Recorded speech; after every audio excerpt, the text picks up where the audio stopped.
And joining me in the studio is French Politics Editor Marc Perelman. I imagine, Marc, the pressure on far-left leader Jean-Luc Mélenchon is growing by the minute. Absolutely. And you saw those images of Mélenchon really retorting to all the accusations, because obviously everyone, and not only on the far right, which is to be expected, but also you heard government ministers saying that clearly he had a responsibility, not a direct responsibility, but probably a moral responsibility. This is obviously something that's not accepted by the France Unbowed leader, all the MPs, the others, and especially the MP we saw, who was the founder of this group, the Young Guard. The problem is that Raphaël Arnaud, this MP, his attaché in Parliament, has been appointed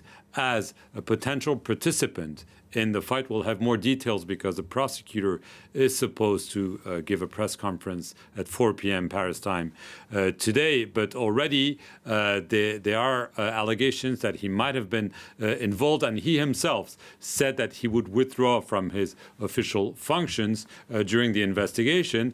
And a few minutes ago, the Speaker of the National Assembly, Yael Braun-Pivet, said that he was barred from entering the National Assembly, not because he was guilty, but that this could create further tensions, because if he appears in the National Assembly, other MPs might not appreciate it, and this could be feisty. So clearly, there's a lot of tension on France Unbowed, because it has ties to this group.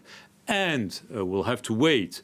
But if they were indeed involved in this tragic killing, this would probably hurt the far left. Let's not forget that just a few days ago, France Unbowed was qualified as extreme left by the French authorities. They totally reject that allegation. The French president, in an interview yesterday, said yes, for himself, France Unbowed was on the far left, and he also accused them of being outside the Republican realm, especially because of alleged anti-Semitic tendencies and declarations.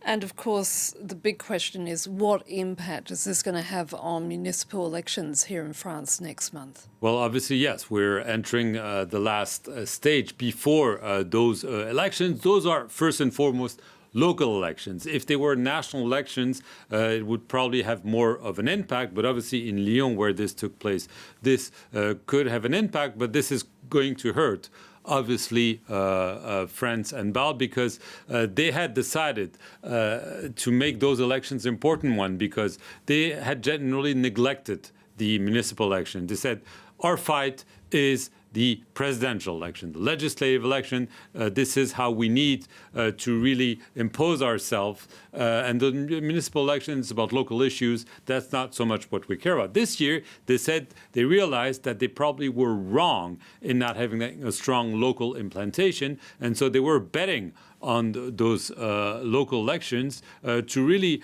start gaining some traction from the bottom up.